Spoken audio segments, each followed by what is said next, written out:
এখন এ বাংলায় এখন মুখ্যমন্ত্রী একদম জিরো টলারেন্সে অবস্থান করছেন। সেটা জমি জবরদখল হোক, সরকারি জমি দখল করে নেওয়া হোক, হকার্সদের উচ্ছেদ থেকে শুরু করে বিভিন্ন সময়ে নেতা থেকে কাউন্সিলর কিংবা পুলিশ তাদের তোলাবাজি হোক, কাটমানি হোক, এই অভিযোগগুলোতে বারংবার বিদ্ধ হতে হয়েছে স্বয়ং মমতা বন্দ্যোপাধ্যায়ের কাছে। আর সেই তৎপরতার ছবি ধরা পড়ল বাঁকুড়ায়। কিনা পাথর বোঝাই লরি, পাথর বোঝাই ট্রাক্টর রীতিমতো হাতে নাতে আটক করলো পুলিশ।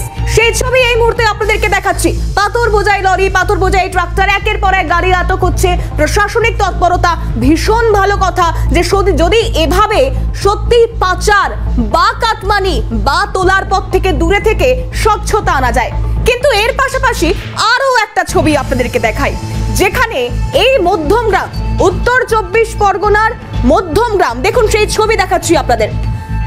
একটি লরি, তার সামনে পিছনে দুটো ক্ষেত্রেই নাম্বার প্লেট ভীষণভাবে জরুরি। এটা আমি আপনি আমরা সকলে জানি, যারা সদ্য স্টিয়ারিং হাতে নেয় তারাও জানে।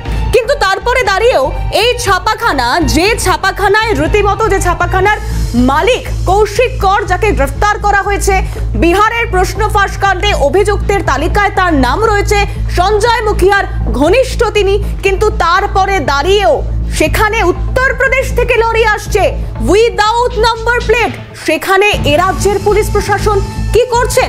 আচ্ছা, এখানে আবার সাফাই আছে লরির চালক, তিনি কি বলছেন একবার শোনাই, শুনুন। नंबर प्लेट आगे लगा है। कहाँ? पीछे का नंबर प्लेट कहाँ है? पीछे का नंबर प्लेट आगे लगा है दोनों। पीछे कहाँ है? पीछे नहीं है, आगे है। पीछे नहीं रहता है। नंबर प्लेट आगे लगा है। कहाँ? पीछे का नंबर प्लेट कहाँ है? पीछे का नंबर प्लेट आगे लगा है दोनों। पीछे कहाँ है? पीछे नहीं है, आगे है। पीछे नहीं रहता है। অর্থাৎ এখানে প্রশাসনিক তৎপরতা নিয়ে প্রশ্ন হচ্ছে। তবে হ্যাঁ, ছাপাখানা কার, ট্রেড লাইসেন্স থাকলেও বাকি কাগজপত্র আছে কিনা বা এই ছাপাখানার মালিক সম্পর্কে একেবারেই অবগত নন মধ্যমগ্রাম পুরসভার চেয়ারম্যান নিমাই ঘোষ। কি বলছেন তিনি, তার বক্তব্য শোনাই, শুনুন। বিল্ডিং প্ল্যান স্যাংশন করেছে, তারা ট্রেড লাইসেন্স দিয়েছে, আরও ডিটেলস যদি আমার কাছে কোম্পানির নামগুলো আসে আমি সেগুলো তদন্ত করে ডিপার্টমেন্টে, ট্রেড লাইসেন্স ডিপার্টমেন্টে বলতে পারি এর মালিক কে। এখন তো অনলাইন সিস্টেম, লোকাল কাউন্সিলররা জানতে পারে না, যারা ডাইরেক্ট অনলাইনে অ্যাপ্লাই করছে তারা সেগুলো অনলাইন থেকেই তারা ডাউনলোড করে নিচ্ছে। ন্যাচারালি কাউন্সিলর বলুন বা অন্যান্য জনপ্রতিনিধিদের ক্ষেত্রে সবই একই সমস্যা আছে। অবশ্যই অবশ্যই একদম।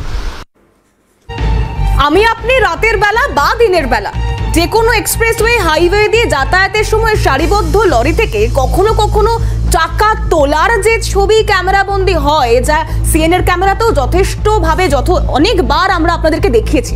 এবং তার জেরেই কি এভাবে নাম্বার প্লেটহীন গাড়ি উত্তরপ্রদেশ থেকে শটাং মধ্যমগ্রাম অব্দি চলে আসতে পারেন? প্রাক্তন পুলিশ কর্তা নজরুল ইসলাম তিনি কি জানাচ্ছেন, শুনুন।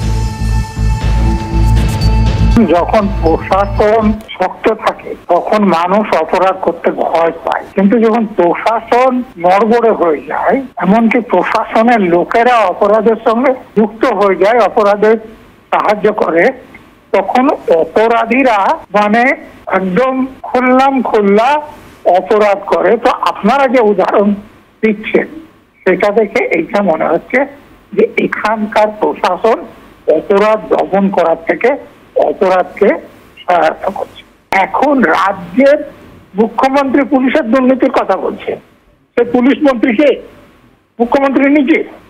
এখানে তো সব অদ্ভুত কথাবার্তা চলছে যে আমি যা দায়িত্ব আছি সেই লোকেরা দুর্নীতি করছে, তা আমি গণমাধ্যমে এটা বলবো কেন? আমি দেশের দুর্নীতিটা বন্ধ করব। অর্থাৎ আইনের রক্ষকরাই যদি ভক্ষক হন, তাহলে এই যেমন একটা বেবারিশ নাম্বার প্লেটহীন লরি উত্তরপ্রদেশ থেকে মধ্যমগ্রাম চলে আসতে পারে,